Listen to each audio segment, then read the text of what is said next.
Muito assertiva a decisão unânime da LESP em cassar o mandato e os direitos políticos do ex-deputado Arthur Duval, mais conhecido como Mamãe Falei.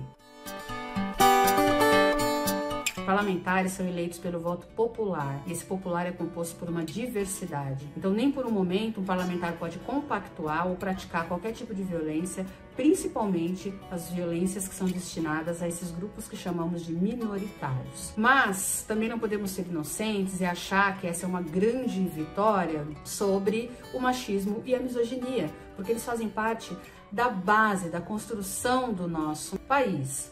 A menos que esses deputados se comprometam com o mesmo empenho com que foram favoráveis à cassação do ex-deputado, a observar e combater as práticas cotidianas que caracterizam o machismo e a misoginia. Senão, isso é só uma indignação momentânea. Outra questão também, que não foi falada, não foi aprofundada nesse debate, mas que deveria, é a questão do racismo. Porque embora tenha ficado muito caracterizado a maneira desumana, desrespeitosa, o quanto que o deputado considera as mulheres objetos de uso e fetichização sexual, a seguinte fala que saiu nos áudios vazados, elas são fáceis porque são pobres, é uma frase altamente racista e que coloca a questão de classe no centro do debate. Quem são as mulheres pobres quando a gente olha para a sociedade brasileira? São as mulheres negras. Então, aqui no Brasil, pessoas, ou homens, como o ex-deputado Arthur Duval, acham que as mulheres negras são fáceis. Só que aí tem a seguinte questão, uma outra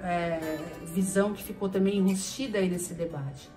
Aqui, quando a gente fala da questão do preterimento afetivo das mulheres negras, é sobre isso que a gente está falando. É sobre as mulheres negras serem procuradas para fetichização e uso sexual às escondidas. Essa fala do ex-deputado, lembra, por exemplo, aquelas brincadeiras masculinas que dizem o seguinte: essa dá para andar de mãos dadas no shopping, ou essa dá para apresentar para a família e para os amigos. Então, quem são as mulheres que podem ser apresentadas para a sociedade e quem são as mulheres que devem estar escondidas? É óbvio que eu estou falando aqui de que o machismo desconsidera todas as mulheres, mas existe um aprofundamento dessa desconsideração, desse desrespeito, dessa desumanização que é dado sim pela questão de raça e pela questão de classe. Não é porque aqui no Brasil se valoriza mulheres loiras ou mulheres de traços europeus, por exemplo, que o respeito à humanidade dessas mulheres está garantido. Não só não está, como ficou muito bem pontuado nos áudios vazados do ex-deputado Mamãe Falei. Acontece que, como dizia Audre Lorde, não serei livre enquanto as correntes que prendem as outras não forem rompidas. A gente também tem que olhar para esse caso dessa forma. As mulheres loiras foram exaltadas e as mulheres negras ou não brancas são sempre depreciadas. Todas somos depreciadas,